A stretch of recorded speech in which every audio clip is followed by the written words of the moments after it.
Bonjour, je vais vous présenter une partie de mes travaux de thèse de doctorat qui est la structuration et la résilience des sources hydrothermales profondes du Pacifique Sud-Ouest.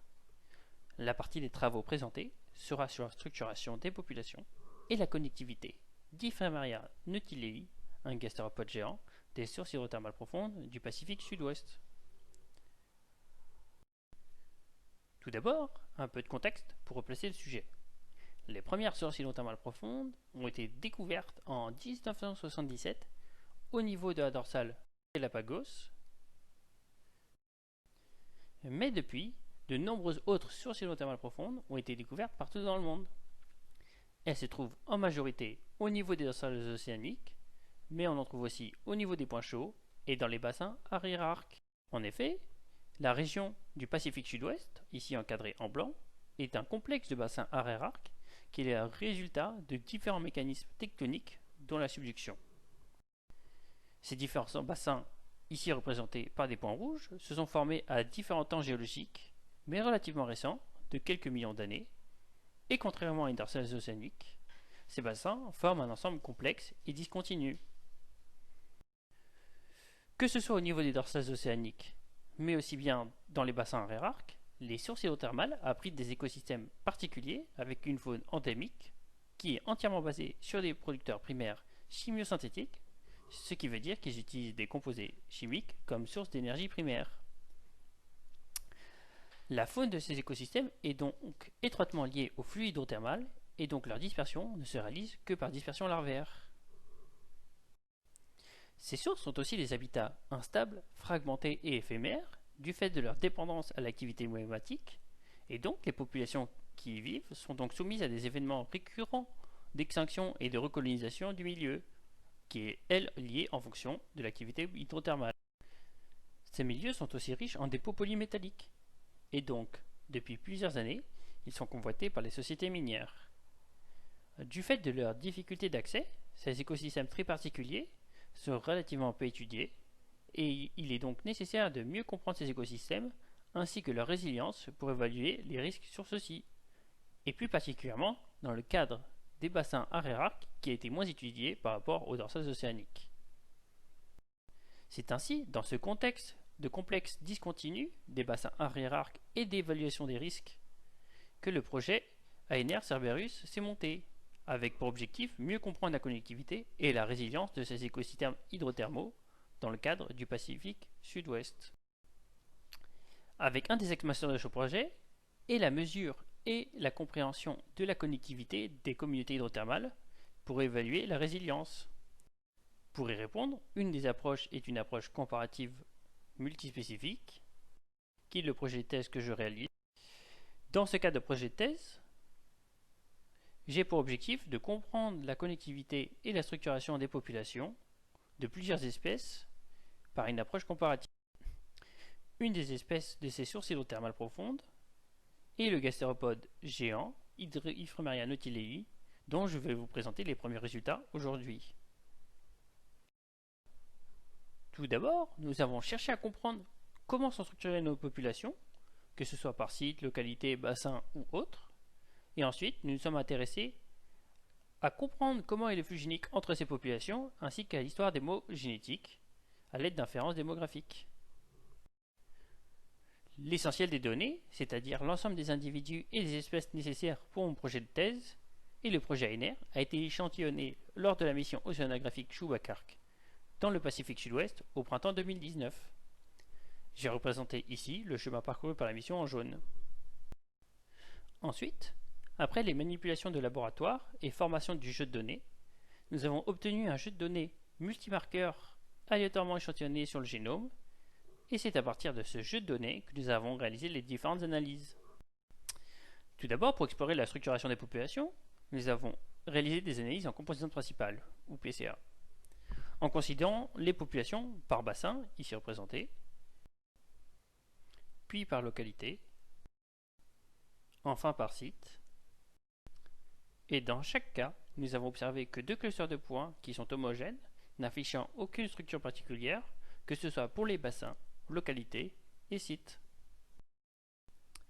Le premier cluster, ou ensemble de points, qui est entouré en bleu, représente l'ensemble des bassins Fidji, Futuna et l'eau. Et le deuxième cluster, que l'on a entouré en rouge, représente l'ensemble Woodlark Manus. Ensuite, nous sommes intéressés à mesurer la structuration à l'aide d'un indice qui est l'indice de différenciation FST, et nous avons mesuré une valeur de 0,37 entre les deux ensembles que sont l'eau Fidji Futuna en bleu et en rouge Manus Woodlark. Cela nous indique qu'il y a une forte structuration entre ces deux ensembles. Cependant, lorsqu'on s'intéresse à l'échelle de chaque ensemble, c'est-à-dire au sein de chaque ensemble, nous n'avons trouvé aucune différenciation et structuration significative. Nous nous sommes aussi intéressés à détecter de la structuration cryptique grâce à des marqueurs possiblement sous sélection, possiblement dus à de l'adaptation locale. Pour cela, nous avons utilisé des approches de détection de marqueurs sous sélection en ne prenant que les marqueurs en dehors de certaines bornes, à 1 ou 5% de la distribution, comme sur l'exemple présenté. À partir de ces marqueurs identifiés comme étant sous sélection, nous avons réalisé un jeu de données et nous avons réalisé tout d'abord une analyse en composantes principales. Tout d'abord, avec l'ACP, nous retrouvons les deux ensembles, l'eau Fidji Futuna et Manus Woodlark, comme précédemment, que ce soit par site, localité ou bassin. Cependant, on observe aussi deux groupes de points sur l'axe 2 pour chaque ensemble. Néanmoins, ces premiers résultats nécessitent plus d'approfondissement, car ni les sites ni les localités ne permettent d'expliquer ces deux clusters de points. Ces premiers résultats tendent à faire penser qu'il n'y a pas d'échange génétique entre les deux ensembles. Cependant, par une approche par réseau d'haplotype CO1, où ici je représente entouré en bleu l'ensemble l'eau Fidji Futuna et en rouge l'ensemble Manus Woodlark, et donc, en regardant le réseau haplotypique, nous avons constaté qu'il y avait des haplotypes partagés de l'eau dans le cluster Manus Woodlark. Et ça, séparé de plusieurs mutations. Cela nous indique bien qu'il y a quand même des échanges d'individus entre ces deux ensembles. En première conclusion, nous avons pu identifier que les différents bassins forment en réalité deux métapopulations, que sont l'ensemble l'eau Fidji Futuna, ici entouré en bleu, et Manus Woodlark entouré en rouge. Nous avons vu aussi qu'il y a une forte structuration entre ces deux métapopulations,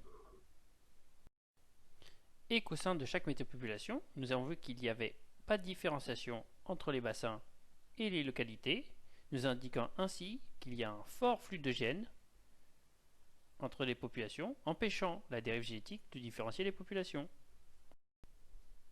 Cependant, grâce au réseau haplotypique CO1, nous avons mis en évidence qu'il y avait quand même un échange d'individus entre les deux métapopulations, et donc, pour estimer ce flux génétique, il est nécessaire de comprendre l'histoire démogénétique de cette espèce. Pour cela, nous avons réalisé des inférences démographiques à l'aide de simulations avec DADI, en simulant différents modèles démographiques avec différents paramètres démographiques et estimer le flux génique. Ici, je vous représente un modèle d'isolation stricte où l'on a une population ancestrale notée NA qui diverge à un temps T div en deux populations phi, N1 et N2, qui évoluent de manière isolée.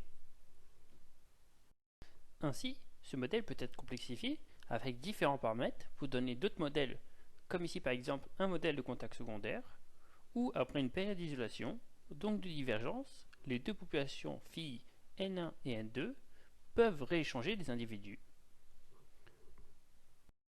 Et donc, à partir de ces différents modèles, nous pourrons comprendre l'histoire démographique de cette espèce, c'est-à-dire s'il y a eu différents événements démographiques, par exemple d'isolation, de flux génique ou de recontact après isolation, au cours du temps, et ensuite nous pourrons estimer le flux génique entre ces populations, comme ici représenté par le paramètre M.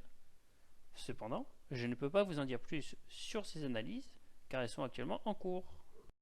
Pour ce qui est de la suite de la thèse, nous allons réaliser les mêmes approches pour chaque espèce, tout en sachant que chaque espèce a des traits d'histoire de vie différents et pas forcément bien connus.